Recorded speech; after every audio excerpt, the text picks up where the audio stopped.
Years. Bantu एक गरीब परिवार का लड़का होता है, जहां 2 वक्त के खाने और बंटू की स्कूल की फीस दोनों के लिए ही पैसे की कमी होती है। और बंटू के इंटर एग्जाम्स भी नजदीक होते हैं, इसलिए वो खुद अपनी पढ़ाई की खातिर घर घर जाकर सामान बेचना शुरू कर देता है। एक सुबह बंटू थैले में सामान भर के घर से निकलने को तैयार होता है। माँ, खाने के लिए कुछ है? अरे नहीं बेटा, आज शाम को पापा लेकर आएंगे। हाँ, माँ की बात पर बंटू भूखे पेट ही सामान बेचने निकल जाता है। वो सुबह से शाम तक घर घर जाकर सामान बेचता है, लेकिन अब भूख प्यास की वजह से काम करना मुश्किल हो जाता है। इस तरह काम पूरा नहीं हो पाएगा, और अगर बीमार पड़ गया तो एग्जाम्स के पहले फीस कैसे इकट्ठा करूंगा? ऐसा करता हूँ, अगले घर खाने के लिए कुछ मांग लेता हूँ। इसी के साथ बंटू आगे जाकर एक घर की बेल बजाता है, जिस पर निम्मी दरवाजा खोलती है। क्या हुआ? निम्मी को देख बंटू एक गिलास पानी के आगे उससे कुछ नहीं मांग पाता। निम्मी उसे दरवाजा पर खड़ा छोड़ घर के अंदर चली जाती है और कुछ देर में एक बड़ा गिलास दूध लेकर बाहर आती है। ये देखकर बंटू हैरान रह जाता है। ये लो। अब पर मैंने तो पानी मांगा था। देखने से साफ पता चल रहा है कि तुम्हें भूख लगी है। इससे तुम्हें आगे काम करने की ताकत मिलेगी बेटा, पी लो। बंटू दूध पी लेता है। इसके लिए मैं आपको क्या दे सकता हूँ? तुम्हें मुझे कुछ देने की जरूरत नहीं है। माँ ने हमेशा सिखाया है कि इंसानियत की कोई कीमत नहीं होती। निमी की बात बंटू के दिल में घर कर लेती है। वो वहां से चला तो जाता है, लेकिन ये बात हमेशा के लिए याद रखता है। रात को घर पहुंचकर बंटू पैसों की गिनती शुरू कर देता है। स्कूल की फीस भरने के लिए तो ये पैसे बहुत ही कम है। कल से मुझे ज्यादा मेहनत करनी होगी। अगली सुबह से बंटू फिर एक बार पूरी मेहनत के साथ काम पर लग जाता है। देखते ही देखते कुछ समय बीतता है और अपनी मेहनत से बंटू एग्जाम्स के पहले ही स्कूल फीस भर देता है। अब मैं भी एग्जाम्स दे पाऊंगा और फिर मेडिकल कॉलेज में जाकर बहुत बड़ा डॉक्टर बनूंगा। बंटू दिल लगाकर पढ़ाई शुरू कर देता है। उसे एग्जाम्स में टॉप करने की वजह से कॉलेज की स्कॉलरशिप भी मिल जाती है और वो पढ़ाई करने दूसरे शहर चला जाता है। सर, इस स्कॉलरशिप से आपने मेरा सपना पूरा कर दिया। मैं आपको जितना भी थैंक यू बोलूं उतना कम है। बेटे, तुम ऑल टाइम टॉपर हो। तुम जैसे ब्राइट स्टूडेंट को अपने कॉलेज में एडमिशन देना हमारे लिए प्राउड की बात है। हमें पूरा भरोसा है कि एक दिन तुम अपने नाम के साथ साथ इस कॉलेज का नाम भी बहुत रोशन करोगे। इसी तरह 15 साल बीत जाते हैं और बंटू अपने शहर का मशहूर डॉक्टर बन चुका होता है। डॉक्टर, एक लेडी का कॉम्प्लिकेटेड केस आया है, जिस पर स्टडी करने के लिए सीनियर डॉक्टर ने सबको मीटिंग रूम में बुलाया है। केस की डिटेल्स क्या है? बंटू के पूछने पर नर्स उसे लेडी की सारी डिटेल्स बताती है, जिस पर बंटू उसके शहर का नाम सुनते ही चौंक कर भागता हुआ उसके कमरे में पहुंच जाता है, जहां वो निम्मी को देखते ही पहचान लेता है। उसके पीछे पीछे नर्स भी वहां पहुंच जाती है। नर्स, इनकी सारी रिपोर्ट्स मुझे अभी चाहिए और अब से इनका केस मैं ही हैंडल करूंगा। पर डॉक्टर, ये केस बहुत कॉम्प्लिकेटेड है। आज तक कोई भी डॉक्टर इनकी बीमारी तक नहीं पहचान पाया और दूसरे शहर वालों ने तो इनके बचने की उम्मीद ही छोड़ दी थी। तुम्हें आगे कुछ भी बोलने की जरूरत नहीं है। मैंने जो कहा बस वही करो। नर्स बंटू को निम्मी की सारी रिपोर्ट्स दे देती है, जिसके बाद वो उस पर स्टडी शुरू कर देता है और हजारों दिक्कतों के साथ महीनों की मेहनत के बाद आखिर में निम्मी की बीमारी का पता लगाने के साथ साथ उसका इलाज ढूंढ ही लेता है। मैं आपको ठीक करके ही रहूंगा। अब बंटू अपने को डॉक्टर्स की मदद से दिन रात एक करके निम्मी के इलाज में जुट जाता है, जिसमें वो कभी दूसरे हॉस्पिटल के स्पेशलिस्ट को, कभी किसी मल्टी स्पेशलिस्ट को बुलाकर निम्मी का चेकअप कराता रहता है। इसी तरह 10 महीनों की मेहनत के बाद आखिरकार निम्मी ठीक हो जाती है, जिसे देख पूरा हॉस्पिटल हैरान रह जाता है। वाह डॉक्टर, आपने तो बिल्कुल नामुमकिन को मुमकिन कर दिखाया। यही तो हम डॉक्टर का काम है। सुनो, इनके डिस्चार्ज के वक्त बिल के फाइनल प्रोसीडिंग से पहले उसे मेरे पास जरूर लेकर आना। कुछ ही हफ्तों में निम्मी के डिस्चार्ज होने का वक्त भी आ जाता है। निम्मी नर्स से बिल के बारे में पूछती है। पेपर सारे तैयार हैं, आप तैयार हो जाइए, तब तक मैं बिल की कॉपी भिजवाती हूँ। नर्स बिल लेकर पहले बंटू के पास जाती है, जिस पर वो बिल देखकर उस पर कुछ लिखता है और नर्स को वापस कर देता है। नर्स उसे निम्मी के पास भेज देती है और बिल हाथ में आते ही निम्मी उसे देखने से पहले ही परेशान हो जाती है। जाने कितने समय से मैं यही हूँ। शहर का सबसे बड़ा हॉस्पिटल है। बिल तो बहुत लंबा चौड़ा बन गया होगा, जिसे भरने में मेरी बची कुची पूरी जिंदगी बीत जाएगी। आखिर मैं ये सब कैसे करूंगी?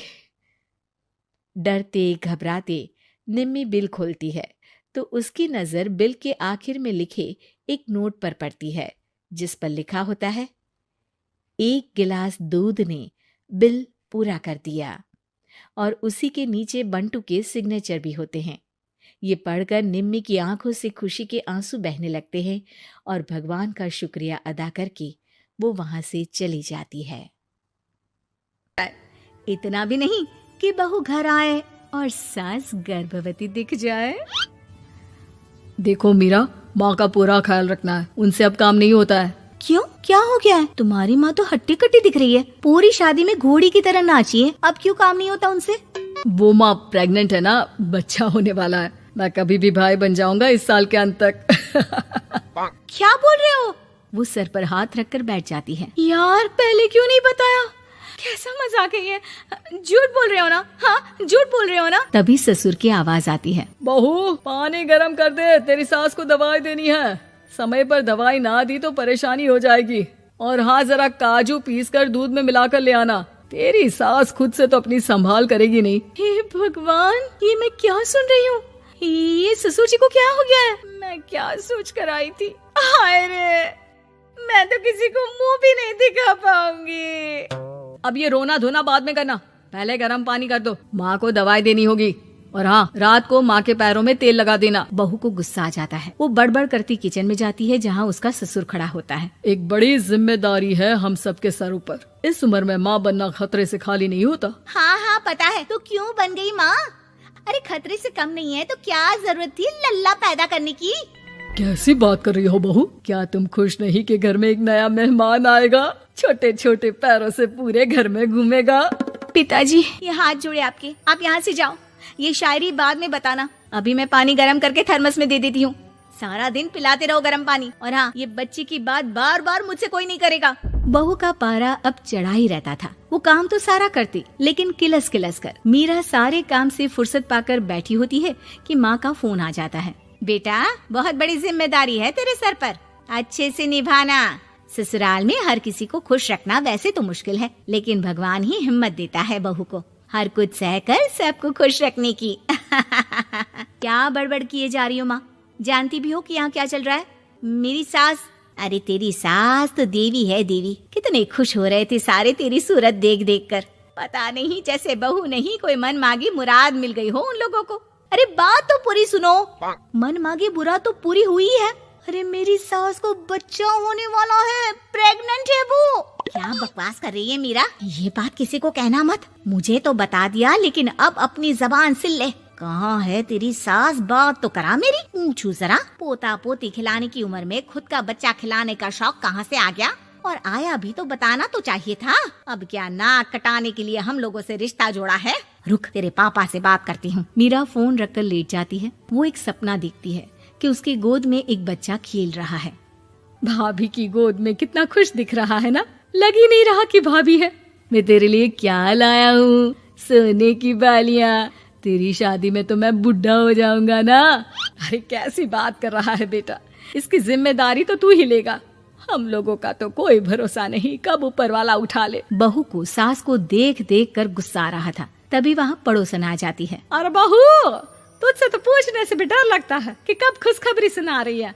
अब तो अपनी 1 महीने की ननद की ही जिम्मेदारी संभाल ले, बहुत है। अपने जेवर भी रख देना और पैसे भी जमा करना शुरू कर दे। वो बात आगे बढ़ाती उससे पहले ही बहू जोर से चिल्लाकर उठ जाती है। नहीं नहीं नहीं नहीं, मैं जेवर किसी को नहीं दूंगी। अरे कौन ले रहा है तुम्हारे जेवर? तुम औरतें भी ना सपने में भी जेवर ही संभालती रहती हो। मैंने जो सपना देखा है ना, सुनोगे तो होश उड़ जाएंगे। अच्छा, तुम अपना सपना बाद में बताना, पहले मेरा सुनो। कल मैंने इतना अच्छा सपना देखा कि अगर वो पूरा हो जाता है ना तो मैं तुम्हारे लिए रानी हार बनवा दूंगा। बहू अब सारे गम भूलकर पति का सपना सुनने में लग जाती है। अरे क्या सपना था, बताइए ना। बोलिए भी तो, क्या सपना है? मैं पूरा कर दूंगी अगर बात रानी हार की है तो। बोलिए। मैंने रात को सपना देखा कि माँ को बेटी हुई है और मुझे बहन। सच्ची, इस घर में बेटी हो जाए तो मैं तो झूम ही उठूं। मीरा का मुंह बन जाता है, वो चुप हो जाती है और सपने की बात याद करती है कि बेटी हुई तो उसे ही अपने गहने उसे देने होंगे। फिर तो रानी हार की जरूरत पड़ेगी ही। भाई लड़की बड़ी होगी, उसकी शादी होगी तो जेवर तो चढ़ाने ही होंगे ना, कहाँ से आएंगे वो? कितनी समझदार हो तुम मीरा। मैंने भी यही सोचकर तुम्हारे लिए रानी हार लेने का सोचा था। अरे फूटी किस्मत मेरी जो ऐसा परिवार मिला। मेरे पापा की तो मैं अभी क्लास लगाती हूँ, जो सब जानते हुए भी ऐसे परिवार में मेरी शादी कर दी। बहू पिता को फोन लगाने ही वाली होती है कि ससुर की फिर से आवाज आती है। बहू, गर्म पानी ले आ जल्दी, थर्मस में खत्म हो गया है। बाद में खबर लेती हूँ मैं पापा की, पहले सास को गर्म पानी दिया हूँ। बहू अभी किचन में काम कर ही रही थी कि मीरा के मम्मी पापा आ जाते हैं। वो हाथ में ढेर सारे फल लेकर आते हैं। मीरा के पिता मीरा के ससुर से कहते हैं, लीजिए भाई साहब, ये फल रखिए, बहन जी को खिला दीजिएगा। वैसे कैसी है उनकी तबीयत? बस पता तो है आपको, ऐसे वक्त में जो होता है बस वही सब। मुझे तो सुनकर बहुत गुस्सा आया था, लेकिन चलिए, भाग्य में जो है लिखा उसे कौन टाल सकता है। डॉक्टर को दिखाए? हाँ, बस डॉक्टर आने ही वाला है। अच्छा हुआ आप लोग भी आ गए।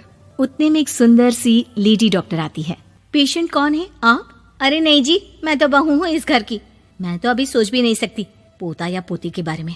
अभी तो मेरी सास ही। अरे चुप हो जाना, देख तो ले, डॉक्टर है ये, किसी के भी सामने गुस्सा फोड़ देती है। डॉक्टर कमरे में जाती है और थोड़ी देर बाद बाहर आ जाती है। पीछे से सास भी निकल आती है। हे भगवान, इतना दुख तो किसी को भी ना दे जितना मुझे दिया है। देखिए बहन जी, आप लोगों को तो ये सोचना भी नहीं चाहिए था। वही तो मैं भी कह रही थी कि आप लोगों के लिए तो सोचना भी गुनाह है, लेकिन अब पछताए होत क्या जब चिड़िया चुग गई खेत। डॉक्टर वहाँ से चली जाती है। मैं माँ नहीं बन सकती, मैं प्रेग्नेंट भी नहीं हूँ। ये कैसे? तुम तो बोल रही थी कि अरे वो गैस का दर्द था और पेट भी गैस से फूल रहा था। डॉक्टर ने चूर्ण दे दिया है, गर्म पानी से फाँकना है। हाँ? मैं अभी लाती हूँ गर्म पानी। अरे मैं तो गीजर ही लगा देती हूँ। हाय रे, खुशी के मारे पागल ना हो जाओ। रात होते ही परिवार पर छा जाता है डर का साया, क्योंकि छत पे से आती है किसी के चलने की तो कभी किसी के हंसने की या रोने की आवाज। अरे ये कैसी आवाज है? ढम ढम ढम।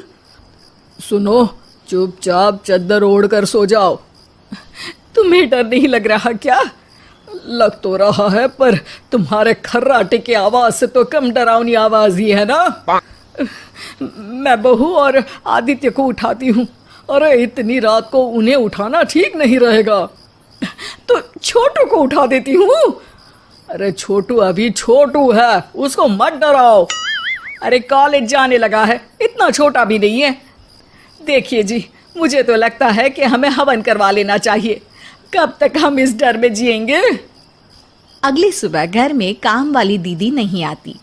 मम्मी जी, उसने बोला कि अब वो नहीं आएगी, अपने घर पे भूत का साया है। मम्मी जी। अरे आप मुझे मम्मी बोल के शर्मिंदा क्यों कर रही हैं? अरे मैं अपनी माँ को याद कर रही हूँ बहू। माँ जी, मुझे तो कभी कुछ भी सुनाई नहीं दिया घर में। अरे तुम और तुम्हारे पतिदेव घोड़े बेच के सो जाते हो। अरे भूत तुम्हें परेशान करने भी आ जाए ना तो खुद परेशान होके चला जाएगा, क्योंकि तुम तो उठोगे ही नहीं, भूत का टाइम वेस्ट कर दोगे। मम्मी, मैंने ना नई काम वाली दीदी को कॉल किया था, शाम को आ जाएगी, और ये भूत वगैरह ना कुछ नहीं होता। अरे बेटा, कभी हमारे कमरे में सोएगा तो पता चलेगा। एक टोटका करती हूँ, अगर जल्द ही आवाज आना बंद नहीं हुआ ना तो मैं हवन करवाऊंगी घर में। माँ जी बहुत परेशान है। घर में भूत है इस बात से डर के बार बार काम वाली दीदियाँ काम छोड़कर चली जाती हैं और ना ही कोई पड़ोसी उनके घर आना पसंद करता है। शाम को वो एक नई काम वाली दीदी का इंटरव्यू लेती हैं। मैं इस काम की क्वीन है, लिव लाइफ क्वीन साइज, बड़ा काम बैड प्राइस, इसीलिए 5,000 से 1 रुपया कम नहीं लूंगी, नहीं तो मैं चली। अरे ले लेना, वैसे भी इस घर में कोई आना ही नहीं चाहता। अरे कोई भूत चुड़ैल का सीन है क्या? अरे नहीं नहीं, ऐसा कुछ नहीं है। हाँ, अगर हो ना तो पहले ही बता देना, अपन अच्छे अच्छे भूत को गायब किए लिए है। हैं? सच में? हाँ जी माँ जी, लक्ष्मी घर की सफाई और बातों का सफाया करने में एक्सपर्ट है। तुम मेरी एक मदद करोगी? देखो, घर का बाहर काम हुआ ना तो अलग पैसे लेगी, मैं हिसाब की पक्की हूँ। बताओ किस टाइप का भूत है? अरे रात को ना छत से ऐसी आवाज आती है जैसे कोई चल रहा हो। एक बार बाबूजी ने जाके देखा तो छत पे कोई नहीं था। कभी वहां से हंसने की तो कभी रोने की आवाज आती है। अच्छा, मैं क्या बोले ली है, एक काम करो, सबको बुला लो यहाँ पर। लक्ष्मी के कहने पे छोटू, बाबूजी, आदित्य और बहू वहां आ जाते हैं। मैं लक्ष्मी, मैं आपके घर में नई हूँ, मुझे लोग लक्ष्मी मॉम भी बुलाते हैं। लक्ष्मी मॉम? ये कैसा सरनेम है? मेरे पिताजी ना पटाखे बनाने की फैक्ट्री में काम करते थे और मेरी जन्म भी दिवाली पे हुई थी, तो दिवाली पे लक्ष्मी भी आती है और मॉम भी, इसलिए लक्ष्मी मॉम। हाँ, यही बताने के लिए यहाँ बुलाया है क्या? अरे नहीं ना, घर में भूत है, उसको भगाना है, सबको साथ देना पड़ेगा। देखो, मुझे तो अभी तक दिखेला नहीं है, जिस दिन मुझे भूत दिखेगा ना मैं चूड़ियां पहन लूंगी। है? चूड़ी पहनने से क्या होगा? अरे नहीं, मेरे कंगन खराब हो गए ना, तो नई चूड़ी पहननी है इसलिए बोल दिया। अरे पॉइंट पे आओ ना। देखो, रात को मैं छत पे सोएगी और अगर भूत आया तो पकड़ लेगी। अरे नहीं नहीं, ऐसा रिस्क मत लो। अरे अपन को भूत को डराने का है, भूत तो अपन को देख के ही भाग जाएगा। वो तो दिख ही रहा है तुम्हारी शक्ल से। आए, ऐसा शक्ल पे जोक नहीं मारने का, हाँ, वरना लक्ष्मी बम फोड़ देगी, समझी? अरे तुमको क्या पड़ी है भूत पकड़ने की? आज ही आई हो और जासूस बनने चली हो। अरे तुमको बड़ा तकलीफ हो रहा है, कहीं भूत और तुम्हारा कोई गांठ बंधन तो नहीं है ना? हो सकता है, भाभी वैसे भी भूत वाली फिल्में बहुत देखती हैं। अरे देखो, मिलके भूत से लड़ने का है, आपस में ऐसे ना लड़ने का। रात को लक्ष्मी भूत के इंतजार में छत पर जाकर सो जाती है। सबको लगता है कि आज तो भूत पकड़ में आ ही जाएगा। आधी रात तक कोई हलचल नहीं होती। तभी अचानक किचन में एक बर्तन गिरता है। माँ जी, बाबूजी और लक्ष्मी किचन में आते हैं। लगता है भूत को पता चल गया कि लक्ष्मी ऊपर सो रही है, इसीलिए रसोई में आया था। या हो सकता है कि आपकी बहू ने भूत को बता दिया हो। अरे हमारी बहू पे शक मत करो, क्या वो चुड़ैलों के खानदान से है तो नहीं, पर उसके मायके वाले कम भी नहीं है जी। अब मैं ना कल किचन में सोएगी, यहाँ भूत आया तो पकड़ लेगी। हाँ, पर ये बात किसी को बताना मत या जोर से बोलना भी मत, वरना भूत को पता चल जाएगा। अरे नहीं जी, सबको बताना पड़ेगा, सबको पता होना चाहिए। बाबूजी को तब लक्ष्मी की बातें समझ नहीं आती। अगली सुबह अपन को तो भूत नहीं मिला, बड़ी तेज बन रही थी कल, जैसे भूत को पकड़ ही लेगी। अरे तुम्हें ने बताया होगा। हाँ, भूत का तो व्हाट्सएप नंबर है ना मेरे पास, कुछ भी बोल रही हो। सारा घर वहां इकट्ठा हो जाता है। छत पे तो भूत नहीं था, किचन में आवाज हुई थी कल, तो आज मैं किचन में सोएगी। लेकिन लक्ष्मी किचन का बोल के आज भी छत पर ही जाती है और कई दिनों से सूखी पड़ी एक सीमेंट की खाली पानी की टंकी में बैठ जाती है। माँ और बाबूजी को लगता है कि आज किचन से जरूर भूत निकलेगा। है हनुमान जी, लोग बोलते हैं कि भूत भगा दो, मैं बोल रही हूँ कि भूत बुला दो, आज तो पकड़ ही लेगी मैं। थोड़ी देर में बाबूजी और माँ को छत से ढम ढम की आवाज आती है। आ गया, ऊपर है, किचन में नहीं आया, ये तो बड़ा स्मार्ट भूत है। तभी लक्ष्मी की नजर अंधेरे में चल रही एक लाइट पर पड़ती है, जो कभी छत की इस तरफ तो कभी उस तरफ हो रही है। लक्ष्मी टंकी में बैठे बैठे एक बॉम्ब निकालती है और छत के बीचों बीच फेंक देती है। बॉम्ब फट जाता है। बाबूजी, माँ जी, आदित्य और बहू डर के मारे हॉल में निकल आते हैं और देखते हैं कि सीढ़ियों की तरफ से चीखता हुआ छोटू वहां आ रहा है। Mummy, mummy! अरे क्या हुआ छोटू, ऊपर क्यों गया था? भूत देख लिया क्या? वो आवाज कैसी थी? वो आवाज थी लक्ष्मी बाम की। वो भूत और कोई नहीं जी, छोटू ही है, जो रोज छत पे जाके डम डम की आवाज करते हैं। छोटू तुम? वो बाबूजी, मैं... अरे छोटू जी किसी से बात करते हैं फोन पे। अंधेरे में छोटू जी तो नहीं दिखते, पर फोन की लाइट दिखती है और इनके पाँव की आवाज से ही डम डम डम की आवाज आती है। छोटू सच सच बोल। मैं अपनी एक दोस्त से बात करता हूँ रात को। आपका और मेरा कमरा आसपास है ना, इसलिए ऊपर जाके बातें करता हूँ ताकि आवाज ना आए। अरे भूत भी पकड़ा गया और उसकी गर्लफ्रेंड भी। अरे पर तुमने डरा के क्यों रखा घर में सबको भूत है करके? डर के मारे कोई चेक थोड़ी ना करने आता, और मैं कभी पकड़ा भी नहीं जाता ना, इसलिए। अरे तेरा तो भूत मैं उतारूंगी छोटू, होने दे सुबह। नहीं माँ जी, तुम्हारा बेटा है, टेढ़ा है पर तेरा है, मारने का नहीं जी, समझाने का। थैंक यू लक्ष्मी, तुम नहीं होती तो। अरे इमोशनल अत्याचार नहीं करने का, मैंने कहा था ना, जिस दिन भूत दिखेगा चूड़ी पहन लूंगी, चूड़ी तो कल नई चूड़ी दिलवा देना मेरे को। वाह लक्ष्मी, भूत का बॉम्ब तो फ्यूज निकला, ये लक्ष्मी बॉम्ब सही में धमाका कर गया। वैसे एक बात बताओ, तुमने तो कहा था कि तुम किचन में सोने जाओगी, तो छत पे कैसे चली गई? अरे भूत को कंफ्यूज करना था ना, इसलिए मैंने भी झूठ बोला, वरना भूत छत पे क्यों आता है ना भूत। अब सॉरी। नहीं, मतलब कि कल रात को किचन में छोटू ही था। अरे नहीं जी, उसका भूत था।